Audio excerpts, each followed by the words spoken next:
Hello, everybody. This is Salil Tripathi from the Institute for Human Rights and Business, and I'm talking with Meghna Abraham, who is a lawyer and who is the head of the Economic and Social and Cultural Rights at Amnesty International, and who has worked with Seema Joshi on the report on companies that have invested in oil palm plantations in Indonesia, where there have been significant human rights abuses. Meghna, thank you for talking to us. Thanks very much. So my first question is really because Seema and I've been talking about this earlier.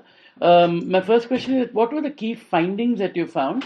And in particular, I'm interested in the impact on the gender-based impact. In particular, what was the impact on women workers? Okay. Thanks very much, Salil.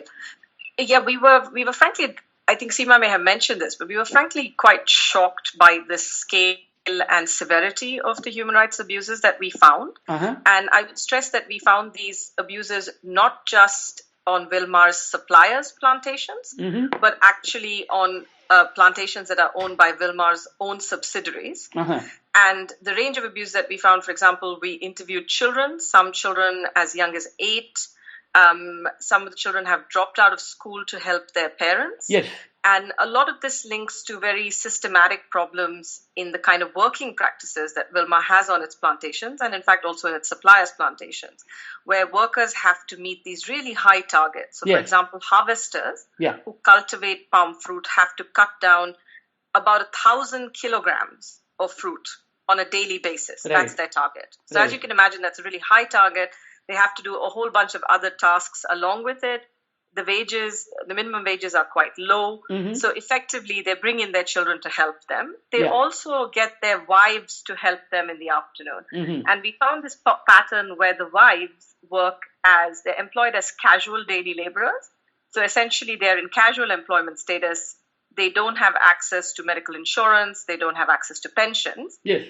There's a loophole in Indonesian law which allows companies to hire people as casual daily laborers as long as they don't work more than 21 days a month for 3 consecutive months. Right. And so what Wilmar's subsidiaries and the suppliers are doing, most of them except one, they hire women, the wives of harvesters, in these casual employment contracts. They also hire some men, but mostly all the women that we interviewed are hired on these casual contracts. And in some cases, we interviewed some women who've worked for these companies for as much as 20 years. Right. But they're still casual at the end of it. So at retirement, they have absolutely nothing to fall back on. So we interviewed a woman, for example, who had worked for the company for over 20 years. And at the end of it, she was left without a pension and is now making a living. She has to live with her children. She goes around collecting sticks to make brooms with. She's earning basically less than $6 in 2 weeks. Right. And that's how she's surviving. Right. So it's very systematic, the issues of discrimination. Mm-hmm. There's also a very severe issue that we found, that women workers, who again, these casual workers, are the ones who are responsible for spraying all the Yes, the I was just coming pesticides to and that because I pesticides. was told that, one of the things I'm told is that there's exposure to chemicals which are banned in the European Union.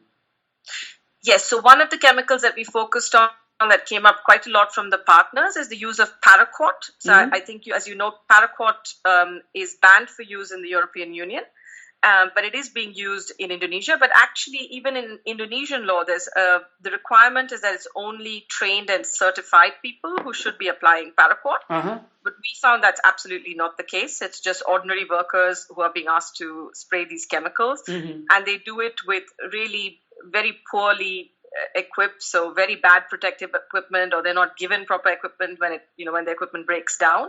Have So there been we injuries? found people. Have there been Sorry, say that injuries? again. Have there been injuries? Yeah. Yes, so we came across a number of people who had suffered injuries that after exposure to these chemicals. There's one woman in particular who was willing to speak publicly about her case, Johanna. Johanna worked as a foreman at a Wilmar supplier, and she was transporting Gramoxone, a paraquat-based herbicide, and was splashed in the face while trying to carry these jerry cans of Gramoxone. There was real negligence in how her case was treated by the company, in our opinion, and in the end, she ended up suffering ocular damage, so corneal damage, as well as damage to her optic nerve.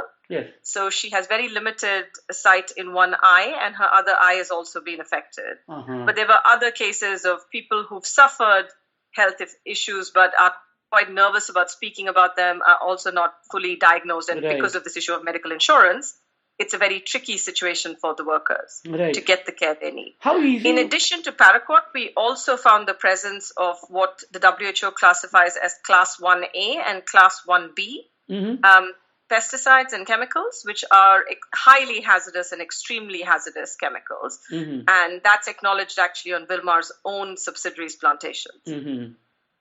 Now, how easy was it for you to approach and meet the workers? I mean, were they afraid? Were they fearful? Was there any threat from security guards? The workers were definitely quite nervous. We know that, I mean, of course, Indonesian groups have highlighted these issues, but other groups who've tried in the past have highlighted that they've faced a lot of problems because the workers are very nervous about being able to talk. So we had done a lot of work with partners to think about how we could do this work. The first time we went, we were not even sure we would actually manage to interview workers. So we built in a lot of safety precautions in terms of how we did it. We made sure, of course, as we tend to do in these situations, that all the interviews are anonymous.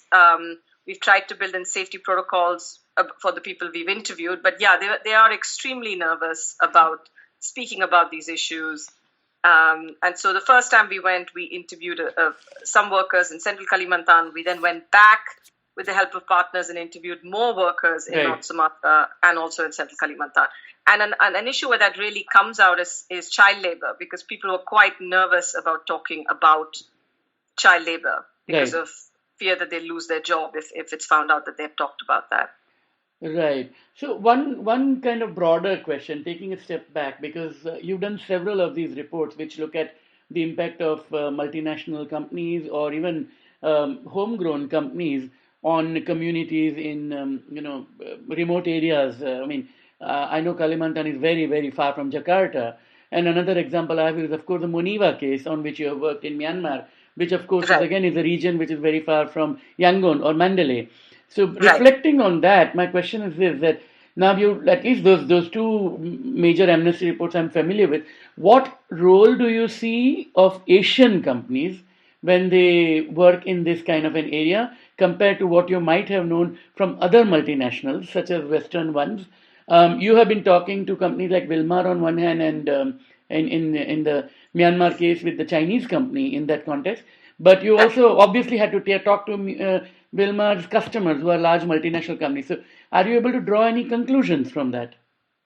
I mean, I think speaking on the Myanmar case, I think as you know very well, Salil, actually that case, for us, it was very interesting to see that it had different stages, moved from a Canadian Myanmar government joint venture to then a Chinese and it begins Myanmar with a Bulgarian one, joint actually. venture. If you really go back, we felt all the companies involved had been complicit in abuses. So it was not as though that the Chinese company had come in, Wanbao, and then only they had been involved in abuses and things had been different before that.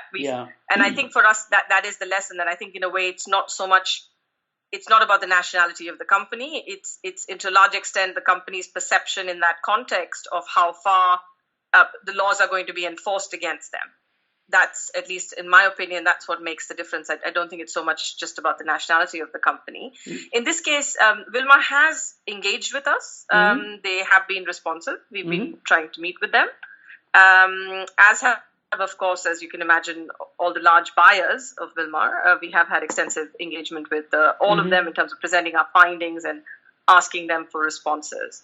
I mean, Wilmar is a very, very large company, so it's such a large agribusiness, and I think they have more experience of having been exposed to some of these issues on the environmental side. Right, and one final question, therefore, is this: that you obviously, know the strengths and the limitations of instruments like the UN Guiding Principles on one hand, and on the other hand, ILO conventions, which also have some force, but often it is seen in normative terms. What could be the longer-term solution for situations of this kind? I mean, I would take that at two levels, Salil. Thanks for asking that. I mean, one, I think for me, it's been quite striking in this, for Amnesty, in this particular piece of research, that what we've seen is Indonesia generally has strong labor laws.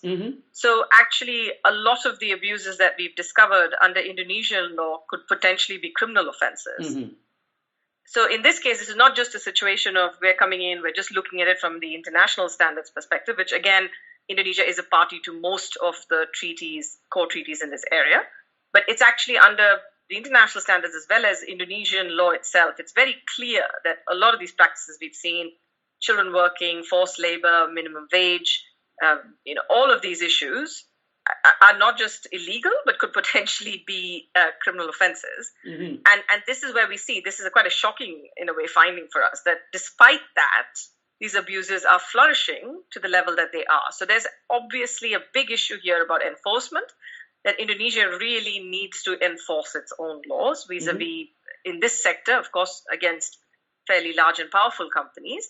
But the other side of it is also that I think we've seen, perhaps because this sector has come under so much scrutiny, all of these large consumer companies who buy from Wilmar are in the limelight. They have promised for years now that they have fixed the problems. Yes. They all have really strong policy documents. They all meet that particular, except for one, I think, of them, or two of them. They all have these policy statements in line with the UN guiding principles.